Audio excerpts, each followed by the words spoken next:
నమస్తే, welcome to political bridge. వైసీపీకి support చేసే వాళ్ళు ఎంతటి విఘ్నులు, ఎంతటి ప్రతిభావంతులు అంటే ఒక అతను అంటాడు గూగుల్ డేటా సెంటర్ని గోడౌన్తో కంపేర్ చేస్తూ మాట్లాడుతుంటాడు. ఇంకొక అతను డబ్బుల మీద గాంధీ గారి ఫోటో ఉన్నప్పుడు తప్పు లేదు కానీ రైతుల పాస్ పుస్తకాలపై జగన్మోహన్ రెడ్డి గారి ఫోటో ఉంటే తప్పేంటి అని గాంధీ గారితో పోలుస్తూ మాట్లాడుతుంటారు జగన్మోహన్ రెడ్డి గారిని. ఇంకొక అతను అయితే లాల్ బహదూర్ శాస్త్రి గారితో కంపేర్ చేస్తూ జగన్మోహన్ రెడ్డి గారిని పోస్టులు పెడుతుంటారు.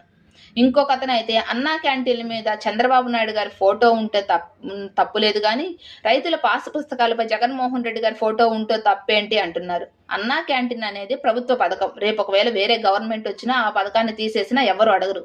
కానీ రైతుల పాస్ పుస్తకాలు అనేది వాళ్ళ కష్టార్జితం, వాళ్ళ హక్కు. వాటి మీద జగన్మోహన్ రెడ్డి గారి ఫోటో ఉండడం, రెండింటికి కంపేర్ చేయడం ఎంతవరకు కరెక్ట్? ఇంకొంతమంది ఉన్నారు, అధికారంలోకి రాగానే రప్ప నరుకుతాము అని చెప్పేసి బ్యానర్లు కట్టి బల ప్రదర్శన చేస్తుంటారు. ఇలాంటి పరమానంద శిష్యులందరినీ పక్కన పెట్టుకొని ఇప్పుడు పాపం మళ్ళీ రాష్ట్రంలో కాళ్ళు అరిగే విధంగా పాదయాత్ర చేయబోతున్నారు జగన్మోహన్ రెడ్డి గారు. ఏమంటారు? కామెంట్ చేయండి. వీడియో నచ్చితే సబ్స్క్రైబ్ చేయండి. Thank you.